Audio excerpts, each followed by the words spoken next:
Nu, čau! Tā Karīna. Forši, ka šajā pavasarī tu atradi laiku pieslēgties manam iknedēļas podkastam Vairāk naudas kopā ar Karīnu Kulbergu, un tu jau esi pieradusi, ka absolūti lielākajā daļā manu epizožu man ir dažādas viesis. Bet tad, kad es sāku šo podcastu, viena no lietām, par ko es domāju, ka, protams, man gribās arī dot jums vairāk saturu, atbildēt uz jūsu jautājumiem. Un ir viens jautājums, ko es esmu saņēmusi ļoti, ļoti bieži pēdējā laikā. Tas jautājums ir ļoti labs, ļoti vietā, un šodien es nolēmu par to parunāt ar jums vairāk. Pirms es sāku runāt par šo jautājumu, man jāsaka paldies manam raidieraksta atbalstītājiem Signet bankai, bet tagad ķeros pie lietas. Šis jautājums, ko es esmu no jums ļoti, ļoti daudz saņēmusi pēdējā laikā, ir jautājums par to, kā tikt skaidrībā, vai katra no jums nav par daudz iegājusi kādā noteiktā investīcijā, kādā noteiktā ieguldījumā. Un, protams, pēdējā laika karstākais jautājums pilnīgi mums visām ir par to, vai mēs neesam bišķiņ par daudz Amerikā, kas būs ar to mākslīgā intelekta burbuli, un kā mums mazliet sevi pasargāt no, jāsaka tā, bieži vien ASV prezidenta Trumpa dažādiem paziņojumiem par to, kādas jaunas idejas viņam ir priekš ekonomikas, kas mūs ietekmē ļoti, ļoti tieši. Tādēļ šodienas epizodē es gribu paskatīties kopā ar jums par tādu terminu kā, it kā skan ļoti sarežģīti, diversifikācija, bet būtībā tas ir tikai un vienīgi dažādošana. Padomāt par to, kā, tādiem ikdienas vārdiem runājot, visas tās olas nesalikt vienā groziņā un nebūt pakļautam tikai vienam kaut kādam ļoti konkrētam riskam. Un šodien es gribu ar jums parunāt par tādiem 5 veidiem, kā var padomāt par to, kā dažādot savus ieguldījumus, kā dažādot savu pieeju, ko darīt ar uzkrājumiem un kā tos labāk, kā tās uzkrājumu eiro, tās uzkrājumu zelta oliņas salikt tajos dažādajos grozos, lai naktī guļam mierīgāk, lai vieni lēmumi, kaut kā tikai viens konkrēts, vienas valsts lēmums, viena sektora lēmums mūs tik ļoti neietekmētu. Par dažādošanu man īstenībā patīk arī paskatīties ļoti daudz manu lielo finfluenceru un domātāju citātus, un man jāsaka tā, ka tie ir tādi ļoti, ļoti spilgti. Ja? Piemēram, tāds ekonomists Henrijs Markovits, kas ir ļoti daudz strādājis vēsturiski pie tā, lai saliktu kopā to domu, kā pareizi saveidot savus ieguldījumu portfeļus, diversifikāciju sauc par vienīgajām dzīves brīvpusdienām. Varbūt nedaudz pārspīlēti, bet tomēr, protams, ka veidi, kā mēs varam samazināt tos riskus ieguldījumos, tam vajadzētu būt kaut kam tādam, ko mēs ik pa laikam ar sevi iečikojamies. Mans mīļais Skots Galovejs, par ko es esmu jau vairāk kārt pieminējis gan epizodēs, gan arī viņa jaunajā grāmatā Bagātības algebra, viņš saka, ka tā diversifikācija ir tāda tā kā bruņu vesti ieguldījumos, ko mēs varam uzvilkt, tā, lai sevi pasargātu no tām dažādajām lodītēm, no tiem dažādajiem šāviņiem, kas nāk no dažādām pusēm attiecībā uz mūsu ieguldījumiem, tā, lai tie paliktu droši un stabili. Skota Galoveja padoms ir tāds, ka ja jūs esat tā investori vai ja tu esi tā investori, kurai patīk lasīt individuālas akcijas, individuālas obligācijas, tad vienā tādā instrumentā nevajadzētu būt vairāk kā 10% no tavas kopējās labklājības. Piemēram, ļoti vienkārši par to runājot, ja tie ir 1000 eiro un ja tu gribi šos 1000 eiro salikt pa ļoti dažādiem tad ieguldījumiem un izvēlēties tos, tad tas ir 100 katrā, tā, lai tu būtu pasargāta no šiem te individuāliem riskiem. Protams, ir arī šie te pasaules lielie milži no Berkshire Hathaway un viens no tādiem maniem mīļākajiem influenceriem laikā, kad viņš vēl bija dzīvs, ir Warrena Buffeta partneris Čārlijs Mungers. Ja jums ir kādreiz sanācis skatīties šīs te Berkshire Hathaway gada sanāksmes, tad tie viņa citāti vienmēr ir tik sulīgi un tik spilgti un tik forši, kad es allažiņos ieklausījos. Un tas, ko Čārlijs Mungers ir teicis, ka tāda pārlieka dažādošana, pārlieka ideja par to, ka vajag šausmīgi visu sadiversificēt, kad tas varētu būt pārvērsties arī tādā trakumā. Varbūt neraksturošu to gluži kā trakumu, bet man arī bija iespēja ar vienu no manām individuālajām klientēm skatoties viņas ieguldījumu portfelī un secinot, ka viņai ir 92 dažādas personiski atlasītas akcijas. Mēs arī secinājām, šo jau paliek ļoti grūti uzmanīt uzmanīt viņai personīgi, paliek ļoti grūti saprast, kādu tad ienesīgumu viņa gaidīja no katras no tās akcijas, kad tā būs uzvara, kad tas būs zaudējums priekš viņas, tā kā līdz ar to. Protams, šī te pieeja, kā var dažādot, katram droši vien ļoti atšķirsies. Un visvairāk es esmu pieturējusies patiesībā savās pārdomās pie Warrena Buffeta, un ja mēs skatāmies tādas divas stratēģijas, kā ieguldīt, viens, vai nu tu esi pati ļoti aktīvi investori, kas konkrēti izvēlās konkrētas uzņēmuma akcijas vai obligācijas, tad šis te uzņēmumu skaits, ko tu izvēlies, tam ir jābūt kaut kādā ziņā limitētam. Protams, ka Warrens Buffets saka, ka bieži vien tie var būt tikai 3 līdz 5 uzņēmumi. Ja tu viņus ļoti, ļoti pēti, ļoti ilgtermiņā par viņiem domā, esi izskatījusi, ka tie ir tie, uz kuriem tu liec savu lielo kārti, lielo cerību, tad tas varētu pat pietikt. Bet lielākai daļai no mums, lielākai daļai to investoru, kuri negribēs paši atlasīt konkrētas akcijas un obligācijas, šo visu diversifikāciju lomu droši vien pildīs fondi, ieguldījumu fondi, kuros jau tādos kā groziņos ir saliktas kopā priekš mums dažādās kombinācijās akcijas, dažādās obligācijas, un mēs varam jau tādu groziņu nopirkt, kur tā dažādošana ir izdarīta mūsu vietā. Bet arī podkāstu laikā šodien es pieminēšu tādu niansi, ko ir svarīgi paskatīties par to izvēlēto fondu, kurā tad jūs esat iekšā, vai arī tā fonda vēdriņā, tā fonda iekšiņā nav ļoti kaut kas jau sakoncentrējies. Ja? Un tad šodien gribu iziet cauri ar jums 5 idejām par to, kā var paskatīties uz saviem ieguldījumiem un vai tie ir gana dažādoti. Es personīgi varu teikt, ka mans rituāls tādai, mana ieguldījuma portfeļa pārskatīšanai ir tas, ka es reizi ceturksnī smuki paskatos kopā, kas tad man ir tajā manā ieguldījuma portfeļa vēderā un mēģinu saprast, kurās nozarēs, kurās geogrāfijās es esmu ļoti, ļoti sakoncentrēta un vai man tas ir ok, vai man tomēr vajag kaut ko mazliet pašķaidīt, lai man tas miers par ieguldījumiem būtu lielāks. Bet labi, ķeramies klāt tiem 5 veidiem, kā var padomāt par to, vai tavi ieguldījumi arī ir pietiekami dažādoti. Un pirmais, protams, kas man ir jāsaka, ir pilnīgi noteikti paskatīties tādā finanšu rīku, finanšu instrumentu izpratnē.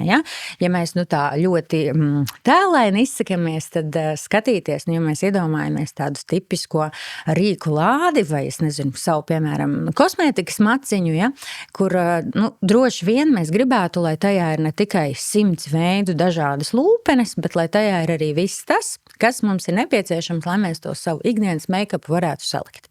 Un tad šeit tādam salīdzinājumam es gribētu teikt, finanšu instrumentu lādē es esmu mēģinājusi, un man liekas, ka arī jums iesaku vēlreiz paskatīties manu 24. novembra ierakstu She Owns Instagram profilā. Noteikti to pielikšu šeit klāt kā mazu bildīt arī pie šīta video, lai jūs varat vēlreiz uz to atskatīties. Kāda tad ir tā naudas hierarhija? Un tā naudas hierarhija, jāsaka tā, viņa sastāv no tādiem pāris blociņiem, kur no viszemākā riska mēs pārējam uz augstāku risku, un ar katru to nākamo blociņu gan tas mūsu ienesīgums ir iespējams lielāks tādā ilgā termiņā, bet arī risks tiem īstermiņam tam, kad svārstīsies, tas instruments arī ir daudz lielāks.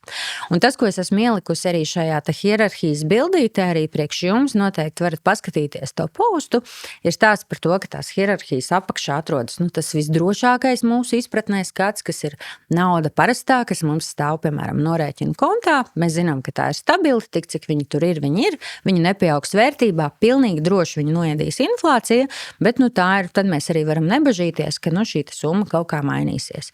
Vienu slānīti augstāk mums nāk tādi ļoti, ļoti vienkārši finanšu instrumenti, kā piemēram krājrīks, kā piemēram depozīti, kur šie procenti, ko mēs varam nopelnīt, varbūt nav tik lieli, bet no otras puses arī mēs diezgan labi jūtamies par to, ka šī pamatsumma ieguldītāja nesvārstīsies. Un tad virs tā nāk vēl 2 slānīši, ko mēs bieži vien apspriežam arī šeit, šajos podkastos, kas ir viens ir šīs obligācijas, vai būtībā tas, ka jūs aizdodat, jūs varat aizdot valstī, Latvijai, jūs varat aizdot citām valstīm, jūs varat aizdot arī dažādiem uzņēmumiem, tātad šis obligāciju slānītis, un tad tam pavisam pa virsu nāk akcijas. Tā, ja jūs varat tēlēni iedomāties, tad šie būtībā ir tie 4 kūkas, picas, es nezinu, kārtainās, sīļas salikumi, ja, kur mēs varam redzēt, kā viņi iet no tāda paša drošākā, kur mēs nenopelnam neko, pamazām sākot dot mums kaut kādu iespēju nopelnīt, līdz pašam augstākajam.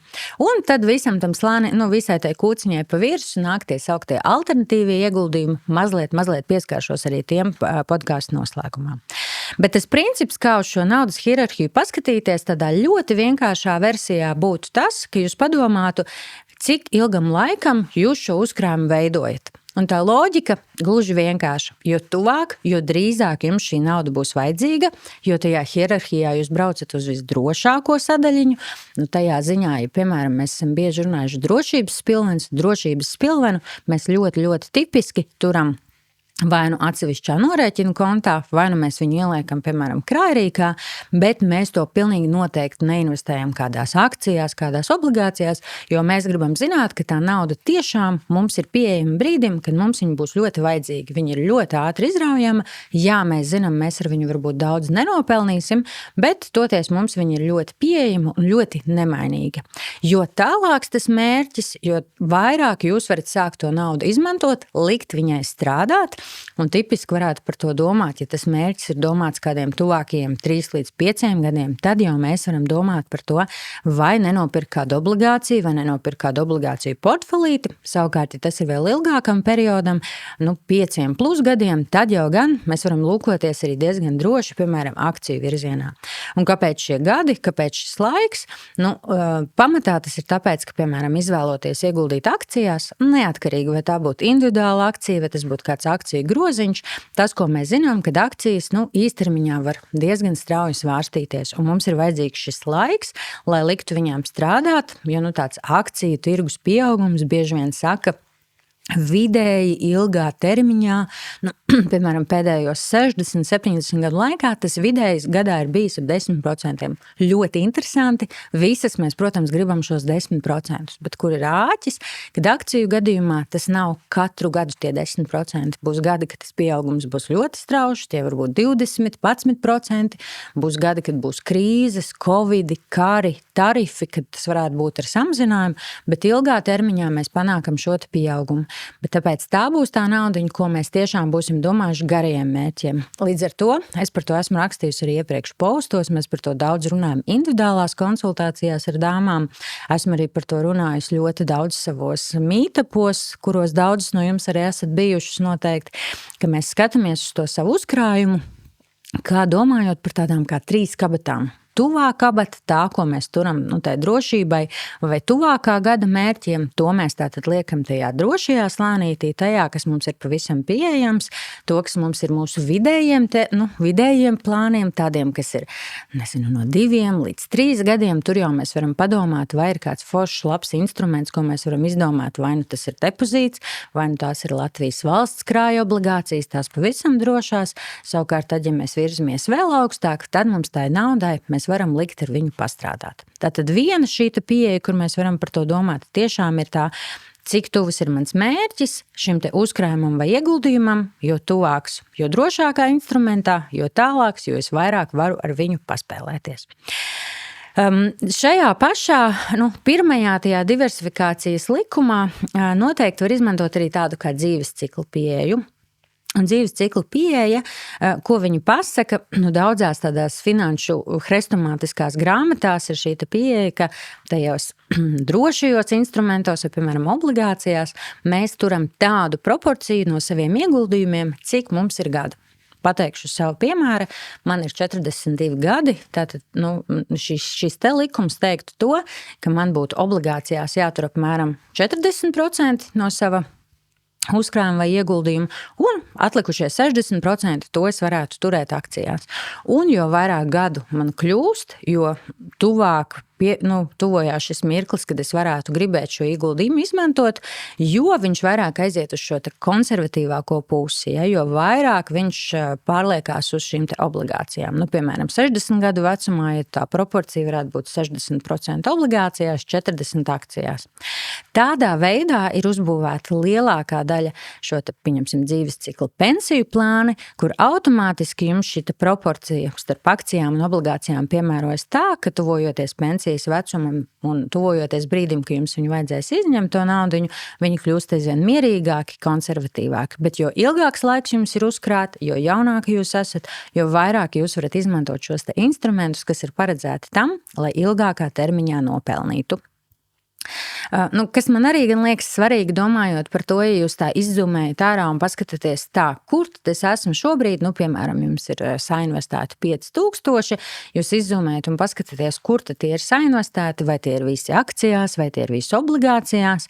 Te vēl viens ļoti, ļoti būtisks likums ir tas īstenībā, kas atbilst tādai jūsu sajūtai par to, kas jums iedos mieru.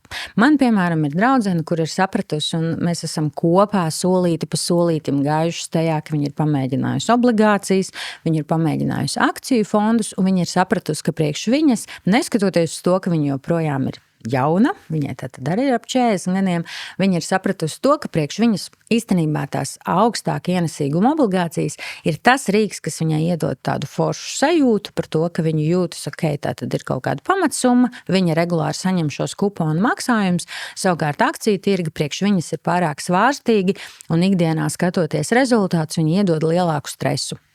Tātad šajā gadījumā tas nozīmē, ka neatkarīgi no visiem šiem te foršajiem, labajiem likumiem, viņa tajā hierarhijā ir izvēlējusies savu vietiņu un labprāt arī tajā dzīvo. Es personīgi par sevi varu teikt, es esmu tāda droši vien kaut kādā mērā ilgtermiņa krājēja un investori, un priekš manis ir ļoti svarīgi ļaut savai naudai maksimāli sapelnīt savu to ienesīgumu, un es esmu ļoti, ļoti izteikti šajā te akciju visumā, akciju pasaulē un tādās ļoti augsta ienesīguma obligācijās. Bet tā kā es par šo domāju kā par savu ieguldījumu ilgam termiņam, ko es noteikti neņemšu ārā pēc gada, 2 un arī cerams ne pēc 5, tad es ar savu stratēģiju esmu ļoti apmierināta. Un tā kā es šādā veidā ieguldu, pat jau droši vien kādus gadus 10 vairāk, tad es, protams, arī redzu šo salikto procentu likumu un to, ka tiešām izpildās šis ilgā laika ienesīgums un pieaugums. Tātad pirmais veids, kā domāt par dažādošanu, ja jūs izskatāt, kur jūs šobrīd esat ieguldījuši, paskatīties, vai tās ir pamatā akcijas, vai tās ir obligācijas, un vai tas atbilst tam, kādiem mērķiem jūs tos uzkrājumus veicat. Otrais veids, kā padomāt par dažādošanu, ir mazliet paskatīties dažādu sektoru griezumos. Tātad tas, ko jūs esat saguldījuši, vai gadījumā nav gadījies tā, ka tas viss ir ļoti, ļoti sakoncentrējies kaut kādā vienā sektorā. Daudzām no mums jāsaka tā, ka tas droši vien būs lielā mērā sakoncentrējies šobrīd tādos sektoros kā mākslīgais intelekts, jo ja jums ir gan daudz ieguldījumu Amerikas tirgos, tad visticamāk gan daudz jūsu naudiņus un jūsu uzkrājumi būs tieši šajā te mākslīgā intelekta jomā. Un, protams, viens no veidiem, kā padomāt par to, kā tad mazliet dažādot šo te savu grozu vai savus ieguldījumus, ir pafunktierēt, kas varētu būt tās jomas, kas, ja mākslīgais intelekts ir viens, kas varētu būt tā joma, kas mazliet varētu kompensēt, vai būt tāda kā ar tādu pretēju efektu šim te mākslīgajam intelektam. Un te bieži vien mēs runājam par to, tādu arī šobrīd tādu diezgan lielu konceptu, ka jā, tiešām ir notikusi šie te lielā koncentrēšanās vai lielā sašaurināšanās. Ko tas nozīmē? Kad pat lielākajos fondos, ja jūs esat izvēlējušās nepirkšu atsevišķas akcijas, pirkšu kaut kādu fondu, vai tas būtu, piemēram, pasaules fonds, vai tas būtu Amerikas fonds, tas, ko mēs redzam, ka tā koncentrācija top 10 uzņēmumiem, piemēram, daudzus no jūs, es zinu, nāk pie manis arī uz konsultācijām un arī raksta man un saka, man kaut kāds draugs, kaut kāds paziņa ieteica, ka man ir jāpērk vienkārši tur indeksu fonds, kas kopē Amerikas S&P 500 indeksu. Nav slikta izvēle, kāpēc ne to var darīt, bet ko vajag sev piefiksēt un atcerēties, ka, piemēram, šajā fondā top 10 uzņēmumi šobrīd veido apmēram 40% no tās indeksa vērtības. Top 5 apmēram 27%. Līdz ar to, protams, šie visi uzņēmumi ļoti lielā mērā dzīvo vai šobrīd brauc uz tā mākslīgā intelekta viļņa, un ir vērts padomāt, vai jums kaut ko pielikt savam ieguldījumu portfelim tādu, kas drusciņu to risku kompensēs, ja nu gadījumā tas burbulis ar mākslīgo intelektu ir sapūties. Vēsturiski šis koncentrācijas rādītājs ir bijis tiem, teiksim, top 10 uzņēmumiem parasti ap kaut kādiem 20%, tad jūs saprotat, šobrīd viņš ir tāds gana liels. Un kas varētu būt dažas no tām idejām, tiem sektoriem, kas strādā mazliet un šis, protams, nav nekāds konkrēts ieteikums, bet vērts ar Google, ar mākslīgo intelektu parunāties, kas tad varētu būt tas, kas mazliet to portfeli nomierinātu, mazliet tā kā liktu viņam paņemt kaut kādus citus riskus, ne tikai tās mākslīgos intelekta. Kaut kādā mērā tie ir tie garlaicīgie uzņēmumi. Tie ir tie uzņēmumi, kuri arī tad, kad iestājas recesija, mēs saprotam, pienu mums vajadzēs vienmēr, autiņbiksītes vajadzēs vienmēr, plaša patēriņa preces, tādas preces kā, piemēram, šie te komunālie pakalpojumi, kas tādā augsta, tādā izaugsmes periodos liekas super garlaicīgi. Ja? Kādā vispār sakarā tagad mums skatīties uz kaut ko, kas aug lēni un mierīgi, savukārt tajos brīžos, kad iestājas kaut kādi tie burbuļi paplīst, ka tie burbuļi bišķiņi tā kā sašaurinās, ka viņi ir sapūtušies ļoti lieli, tad savukārt šie te garlaicīgie uzņēmumi bieži vien to maču izvelk. Ja? Un te man noteikti tajā plašu patēriņu precēs jāsaka tā, ka, protams, tur ir arī tādi kā vienraģi. Atkal jāatsaucās uz Warrenu Buffetu. Viens no viņa tādiem veiksmīgākajiem ieguldījumiem ir bijis tāds šķietami super vienkāršs uzņēmums kā Coca-Cola.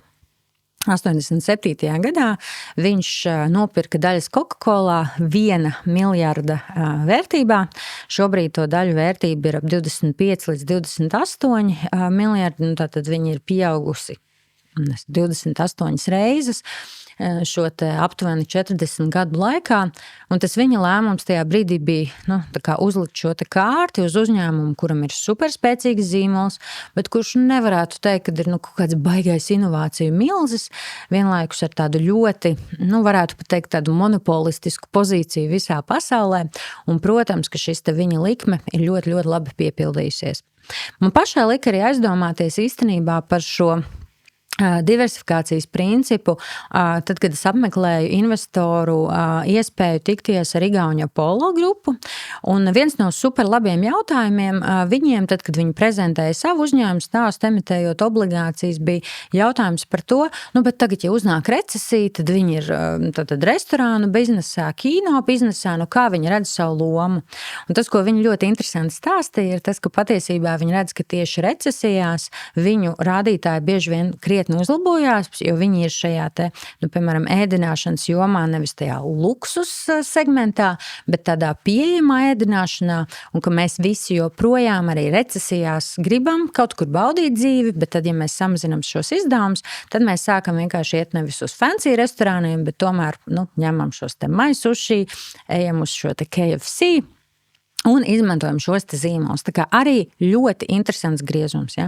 Un man liekas, tas, kas arī tiem, kas varbūt sainvestējušies kaut kādā McDonald's akcijās, arī mēs ļoti labi redzam, ka McDonald's arī visu laiku mēģina atrast šo savu vietu, vai viņi būs tāds lētais, ātrais ēdinātājs, vai attīstīs kaut kādus tādus vairāk premium produktus, un viena no nesenākajām viņu ziņām bija tāda, ka visveiksmīgāk ir aizgājuši tieši šie te vislētākie pieejamie komplekti, tātad būtībā arī spēlējoties ar šo stāstu, kad ir kaut kāda sabiedrības daļa, kas tikmēr, kamēr veiksies finansiāli labi, varēs atļauties dārgāku, bet tad, kad šī ienākumi samazinās, ja iestājās kaut kādas burbuļu plīšanas recesijas, tad patiesībā tie zīmoli, kuriem ir ļoti spēcīgs, tiešām uzņēmumi, kuriem ir ļoti spēcīgs zīmols, kuriem ir ļoti spēcīga vieta, un viņi tā tad var strādāt arī, un šīs cenas samazināt, viņiem izdodās ļoti labi šo pozīciju noturēt.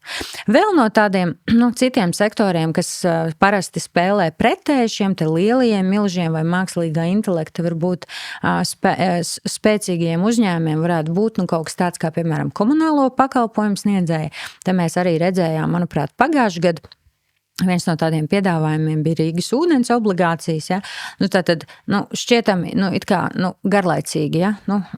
Ūdens piegāde. No otras puses, mēs visi zinām to situāciju, kad mums ir šis te ūdens piegādes pārtraukums, mēs zinām, cik ļoti mums tas bāziskās vajadzības ir ļoti nepieciešams, līdz ar to varbūt tādos ļoti augstas izaugsmes periodos mums liekas kaut kas garlaicīgs, savukārt, no tāda ieguldījuma viedokļa, šī te arī varētu būt tā salīdzinoši drošā, paredzamā daļa mūsu ieguldījumos. Ja? Tur var pieminēt, vēl bieži vien runā par kaut kādu veselības aprūpas jomu, bet kas ir, principā tās pazīmes šīm te jomām vai tiem uzņēmumiem, bieži vien tie ir gana lieli uzņēmumi ar zemu aizdevumu līmeni, tādi, kuriem ir laba naudas plūsma, viņi rada peļņu, bieži vien tie ir dividendes maksājošie uzņēmumi, kuriem tie biznesa modeļi nav tādi, ārkārtīgi unikāli, kaut kas tāds, kas pēkšņi izšaus, bet stabili savās jomās un tādi, kas diezgan labi savās jomās spēj šīs cenas noturēt un regulēt. Tā būs tā jūsu drošā, paredzamā daļa jūsu ieguldījumos. Trešais, ko man jāpiemina par diversifikāciju, un to daru arī es, katru ceturksni ieskatoties savā ieguldījuma portfelī, paskatāmies to ģeogrāfiju. Ja? Un, protams, ka ģeogrāfijā super daudz visos mūsu ieguldījumos dēļ tās lielās koncentrācijas dominē Amerika. Ja? Amerika no visiem šiem te pasaules tā kā publisko finanšu tirgus kapitalizācijas sastāda šobrīd kaut kādu pusi. Līdz ar to mēs bieži vien redzam, mēs esam sākuši izvēlēties ieguldījuši kaut kādā, piemēram, pasaules fondā. Tur viens no lielajiem indeksu fondiem bāzējās uz šo MSCI World, piemēram, indeks, ļoti labs, nav nekāda problēma, bet mēs tajā redzam, kad ASV uzņēmumi veido gandrīz 70% jau no šī fonda vērtības. Un te vērts padomāt super forši, kā bāzes garderobas fonds ļoti labi, bet tad, ja jūs domājat piepirkt kaut ko klāt, tad būtu vērts padomāt, vai, piemēram, jūs vēl vairāk pastiprināt šo savu Amerikas klātbūtni, vai varbūt paskatieties arī uz citiem tirgiem, tādiem tirgiem kā Eiropa, tādiem tirgiem kā Āziju, attīstības valstīm, lai mazliet šo ļoti lielo dominanci un koncentrāciju pašķīdinātu. Ja? Tā kā noteikti to ir vērts apskatīties, jo bieži vien arī pat neinvestējot individuālās akcijās, bet investējot ar šiem ieguldījumu fondiem, mēs tāpat esam kaut kā atradušās, ka tā koncentrācija ir super liela. Un tad, sekojot līdzi, protams, Varens Buffets vienmēr ir bijis ārkārtīgi liels Amerikas patriots un Amerikas fans, un tas, ko viņš saka, ka pasīviem investoriem labākā ideja pilnīgi noteikti būs regulāri pirkt vienkārši Amerikas indeksam S&P 500 sekojušus fondus. Droši vien, ka šeit, raugoties arī no Eiropas kurpēm, mēs tomēr gribētu teikt, ļoti forši varam skatīties uz tiem, bet varbūt visas kārtas vai visas šīs te olas neliekam tikai Amerikas groziņā, bet esam gatavi tās arī padalīt ģeogrāfiski. Ceturtais princips šajā diversifikācijā ir uzņēmumu lielums. Un tas, ko mēs redzam dažādos ekonomikas ciklos, ka iestājoties kādām krīzēm, tajā sākuma periodā, mēs redzam, ka, protams, noturīgāk ir lielie uzņēmumi. Tikai dēļ tā viena iemesla, ka lieliem uzņēmumiem tipiski ir lielāki uzkrājuma buferi, tipiski ir lielāka iespēja, tātad šo krīzes sākuma posmu pārlaist relatīvi mierīgāk, dēļ tā, ka viņiem ir iespējams dažādi ienākuma avoti, viņi var veiksmīgāk nogriezt vienu vai otru ienākuma avotu, bet turpināt izdzīvot no šiem te pārējiem kaut kādiem varbūt resursiem, gan uzkrātajiem, gan ienākuma avotiem, bet kas ļoti interesanti, ka savukārt šajā no krīzes kaut kādā atlapšanas periodā, tur gan mazliet tā bilde mainās un bieži vien var redzēt, ka tieši vidējie un mazie uzņēmumi atkopjas ātrāk un pēc krīzes izaug daudz veiksmīgāk un atgūstas daudz veiksmīgāk. Tātad līdz ar to arī, ja jūs skatāties, bieži vien jūs saguldījuši forši, izvēlējušies pāris fondus, tie bieži vien koncentrējas tieši uz lielajiem uzņēmumiem, un varbūt varat paskatīties saviem ieguldījumiem, pievienot arī tādus fondus, kas fokusēs ne tikai uz šiem te lielajiem, bet arī mazākajiem, lai atkal jums šī te dažādošana būtu tāda veiksmīgāka, lai saliktu kopā būtu dažādāki instrumenti, lai viss mums nav, lai mums nav mūsu tā rīku lāde pilna tikai ar āmuriem, bet lai tur arī nagliņas, knipstangas un viss cits, kas mums var palīdzēt to māju veiksmīgi sabūvēt un saturēt kopā. Un 5., kas man noteikti jāpiemina, ir bieži vien, mēs arī podkāstu epizodēs esam pieskārušies dažādām pieredzēm kripto ieguldījumos vai ieguldījumos nekustamajā īpašumā, ieguldījumos mākslā. Un tie tādā finanšu pasaulē bieži vien tiek saukti par šiem te alternatīviem ieguldījumiem.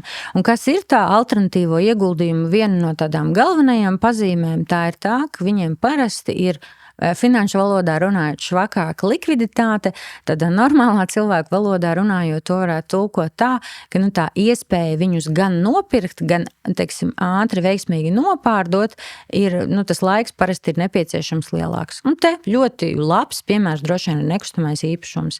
Daudzām no jums es esmu pārliecināta, ka viens no veidiem, kā jūs domājat par to, ka, kur jūs liekat savus uzkrājumus vai ko jūs domājat, kas ir labs ieguldījums, tad tas droši vien daudzām no jums varētu šķist, kas ir nekustamais īpašums. Un, protams, salīdzinot ar finanšu tirgiem, tas, ko mēs saprotam, tas ir kaut kas fizisks, es varu aizbraukt to dzīvokli apstīties, ja tas ir kā ieguldījums, es tur varu ielaist tīrnieku. Bet salīdzinājumā ar finanšu tirgiem tajā brīdī, ka jūs, protams, gribat šo īpašumu pārdot, tas paņem daudz ilgāku laiku. Ja mēs varam fondus vai akcijas pārdot principā nekavējoties, un tā naudiņa ieskaitās atpakaļ mūsu ieguldījumu kontā, tad mēs zinām, ka ar, protams, tādiem īpašumiem tas laiks bieži vien ir nepieciešams daudz ilgāks, ja? Līdzīgi tas būtu arī vēl, es teiktu, lielāka komponenta tai likviditātes problēmai droši vien ir tādiem ieguldījumiem mākslā, kur pavisam šis te individuālai kaut kāda mākslas varbūt darbi vai mākslas kolekcijas, tas pārdošanas laiks vai tā cena, kurā brīdī jūs varētu noteikt to pārdošanas momentā, viņi ir vēl daudz mainīgāki. Finanšu tirgiem šī te priekšrocība, ka jūs pa lielam vienmēr katru minūti, katru stundu zinat šī ieguldījuma portfeļa vērtību uz to brīdi, un ja tur nenotiek kaut kāda nekavējoša liela, teiksim, krīzes, jūs arī zinat, par ko to var pārdot. Tāds droši vien viens no tādiem ieteikumiem, domājot par saviem ieguldījumiem, šos te alternatīvos ieguldījumos, sākumā skatīties, izvietot kaut kādu maksimums 5 līdz 10% šo te daļu no sava kopējā ieguldījuma un uzkrājuma, jo tie tiešām tipiski ir tādi instrumenti, varbūt vai tādi rīki, kas ir ar tādu šķietami lielāku ienesīgumu, bet arī vienmēr pilnīgi noteikti tam nāk līdzi kaut kāds risks. Līdz ar to domājot, nekustamais īpašums varbūt tādā ziņā ir sarežģīts piemērs, jo tur mums viņu pa mazam gabaliņam nopirkt ir ļoti grūti, vai tu pērc to dzīvokli un domā par viņu kā investīciju, un pērc viņu visu, vai tad arī tev ir jāpērk kaut kāda fonda daļas, atkal tādā finanšu instrumenta veidā, kas iegulda nekustamajos īpašumos.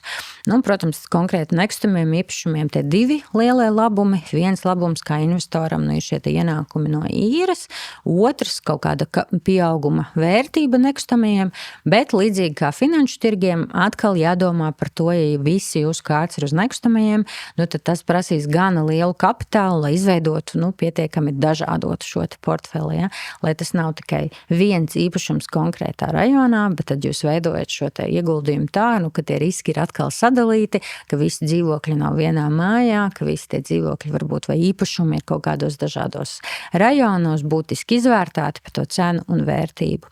Un pie alternatīviem ieguldījumiem noteikti jāpiemina arī tādi ieguldījumi kā dārgmetālos un metālos kopumā. Tas laikam pēdējā laikā ir bijis tāds ļoti izteikts trends, īpaši ņemot vērā to, ka tā nestabilitāte vai sajūta par nestabilitāti šajā teiksim, arī tā skaitā Amerikas un Trumpa izpausmu laikā ir bijusi gan liela, ka mēs nezinām, vai pēc viņu paziņojumiem sekos kāda dziļāka recesija vai krīze, vai tas būs kāds jauns karš, vai tie būs kādi jauni tarifi. Un krīžu laikā, protams, šie te metāli, dārgmetāli, īpaši zelts, īpaši sudrabs vienmēr ir kalpojuši kā tāda ideja par šo drošības garantu. Bet atkal es personīgi, man jāsaka, neesmu pārāk liela fana šiem te alternatīviem ieguldījumiem tieši dēļ tā iemesla, ka, bieži vien man nav skaidra tā vērtības veidošanās, jo tā ir nereti tikai tāda spekulatīva tā vērtība tajā brīdī, kamēr pieprasījums ir liels pēc tā konkrētā instrumenta, tad tā vērtība pieaug, bet tur apakšā nav kaut kāda uzņēmuma, kas radītu naudas plūsmu, un tā ir tā sadaļa, kas man personīgi savukārt ļoti patīk. Tā kā mans aicinājums, ja jūs tā izzūmējat ārā, paskatieties uz saviem ieguldījumiem, padomājiet par šiem te 5 principiem, ko būtu vērts izvērtēt, domājot, lai tas portfels ir gana dažādots. Vienmēr Atceramies to, ka tas ienesīgums, ko jūs gribat nopelnīt, un risks iet roku rokā. Tātad, jo vairāk jūs gribat nopelnīt ilgā termiņā, jo, protams, tas nozīmē, ka tādā īsā termiņā jums visticamāk būs jāpaņem kaut kādi riska momenti. Un pašā finālā epizodē man jāpasaka arī tas, ka es aizvien vairāk pārliecinos, ka arī skatoties uz to naudas hierarhiju, arī skatoties uz to instrumentu dažādumu un ikdienā runājot ar sievietēm, ka vislabākais ieguldījums priekš jums būs tas, kas jums ļaus mierīgi naktīs gulēt. Būs dāmas, kas man ļoti aktīvi nāks uz tikšanās un teiks, zini, Karīna, es saprotu to, ka priekš manis pat tas, ja tas akciju tirgus nosvērstīsies par 2 vai 3% dienā, ka man ir jau ļoti augsta anxiety ikdienā, man jau ir ļoti daudz stresa, tas man radīs vēl tik daudz stresa, ka es gribu palikt pie drošajiem depozītiem, un es esmu gatava domāt to, ka es varbūt nopelnīšu gadā tikai kādus 2-3%, nepaņemšu visas tās iespējamās augšas, bet man tas radīs mieru. Un tad, protams, ir dāmas, kas saka, zini, es zinu to, ka es gribu šobrīd to naudu atlikt, man viņa šobrīd nebūs vajadzīga, es par viņu domāju kā par tādu groziņu, kas ir priekš manis domāts pēc tam izmantošanai, piemēram, pēc 10 gadiem, un es gribu būt tajā, kas varētu piedzīvot šo te lielāko izaugsmi, un tad gan noteikti vērts padomāt, kā izzūmējot, paskatoties, ko es esmu tajā groziņā salikusi, izvērtēt, vai tur šie 5 principi diversifikācijai izpildās. Es ceru, ka jums bija noderīgs šis epizode. Rakstiet man komentārus, rakstiet tos komentārus, vai nu jūs klausāties Spotify vai klausāties YouTube, noteikti sūtiet tos man arī Šijons profilā Instagramā, lai forši atlikusī diena. Čau tā!